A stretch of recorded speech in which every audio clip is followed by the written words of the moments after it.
This is Sonia Stedman, and today I'm going to discuss a movie I saw on Sunday, Crimson Peak. Beware of Crimson Peak. Now, to start off with, I'm going to tell you that if you've seen the trailer, you really aren't spoiled for anything through the trailer. The trailer reveals nothing.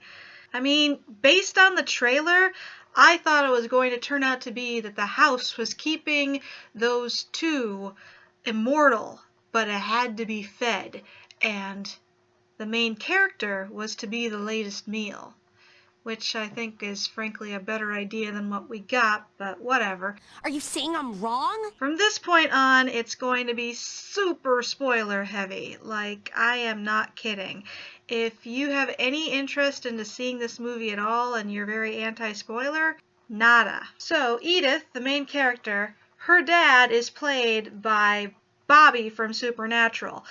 And it's just a tiny bit frustrating when he gets murdered by somebody who we later turn out is definitely human and probably weighs 100 pounds when you add in all the layers of clothing. Gidget. Yes, I know his name wasn't actually Bobby, but the thing is, they were such sort of incidental characters. Like, they were important, they were critical to the plot, but they didn't have very big parts. So, all I can remember him as is Bobby, because that's what I know him as. And all that I can remember of another character, I don't even remember what he was or anything. All I remember is that he was played by the guy who was Owen in Torchwood. My name is Dr. Owen Harper. No, you're not. But the biggest issue is that the guy who is playing one of the main characters, you know, sort of the main villain, sort of, is Tom Hiddleston. And the character he's playing is named Thomas. I don't know if that was meant to make it easier to see him as not Loki, but for most of the movie, he's lying and clearly lying. So it makes it super hard to not see him as anything other than Loki. But then, near the end, he actually starts telling the truth. It's like, oh, now I see it. You're not Loki. Loki never tells the truth. So the main character, Edith, she's a writer, or at least an aspiring writer, and she has a manuscript that she's written out by hand, and she's using her father's typewriter at work to transcribe it. Now, in walks Loki, and he sees this manuscript on the desk, and he picks it up and glances at it. Like, literally, he just sort of looks at the pages, and he says, wow, this is really well written. It has really captivated my attention. You liar! You have not seen... You did not read that. You barely looked at it and you're saying it's a gripping read. Like... But she falls for it, probably because she was rejected by the publisher she went to earlier, so she's desperate for recognition. And he gave her recognition, so she just eats it all up, even though it's clearly a lie. And therein begins a seduction, which is very transparent. Like, we meet the sister, and she's dressed all in red and acts very creepy and everything. And she acts even more creepy, feeding butterflies to anthills and at the end, not the end, but basically the end of the seduction, Bobby has cottoned on, with the help of Owen, that these guys are not what they say they are. Like, what he finds out is that he's already married and that this must be a scam. And so Bobby makes them go away, but Thomas has a secret letter telling Edith everything that actually happened, and Bobby's taken care of, so there's nothing to stop her from going into their little trap. Doom!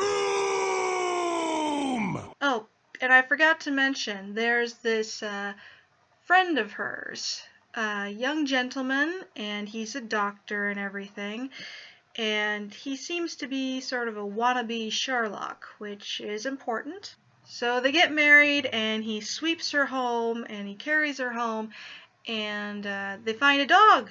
And she's like, "Oh my gosh, this dog is so cute. Can I keep him?" And he answers, As you wish. and then there's this line that made me even think more that theory I had of them being immortal, maybe even sort of vampires, and the house is what's keeping them alive, and she's the latest victim in a whole series, is the line, "All that lives in this house is shadows." It's like, oh, so they're not alive either. But no, that line didn't mean anything. It was just added to be creepy. There are lots of little moments. The water runs red, but it's just the clay, we swear. What's that? It's just the wind. Evil! As part of the whole creepy thing, there's this huge hole in the ceiling that we see the snow gently drifting down and leaves blowing in. It's like, what about when it rains? This is England. It rains all the damn time.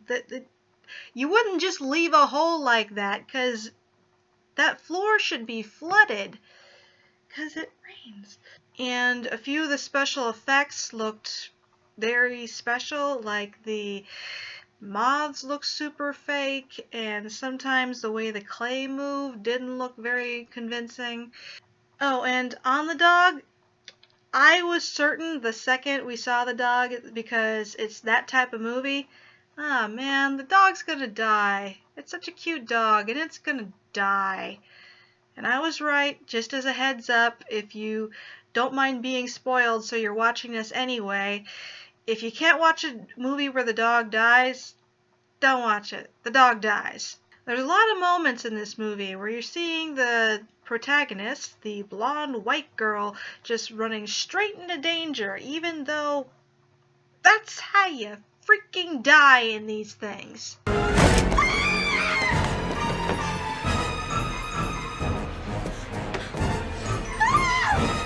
Here is the major crux of the movie, the whole thing, and I should have figured it out faster, though I did figure it out before they revealed it outright, that Lucille and Thomas, brother and sister, they're super banging, and the entire thing is about how they're doing all these schemes and they've done all these murders so that they can live the way they like to, in love, together. But it all got screwed up because Thomas fell in love with Edith. And it's just, Thomas even brings it up. It's like, why didn't this occur to you sooner that you could have just run away and hid and taken different names, and everybody would just see you as a married couple and not have any idea of the wiser. It could have been so much simpler.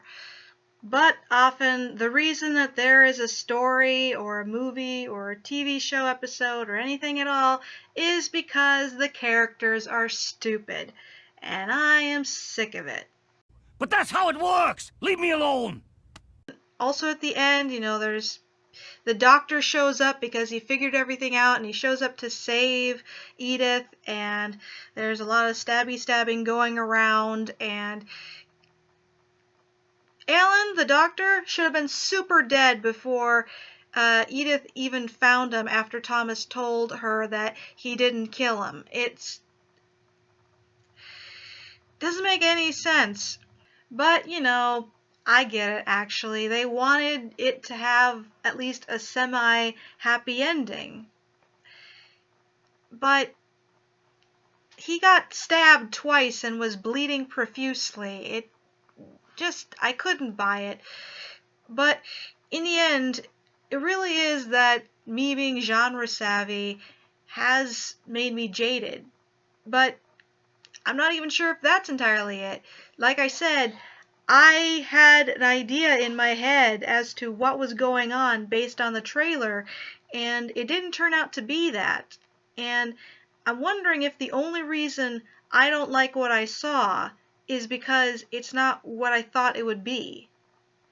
And I am that arrogant. I have a YouTube channel after all. I'm a diva. So that might actually be what's going on in my head. So in the end, I actually give this movie maybe a B minus. Like in my heart, I'm saying C plus, but when I try to be objective, I'm gonna say B minus because it was beautiful to look at. It wasn't that cheesy and it was well acted. But even having said that, I am going to give you the same advice as Edith's dead mother. Beware of Crimson Peak.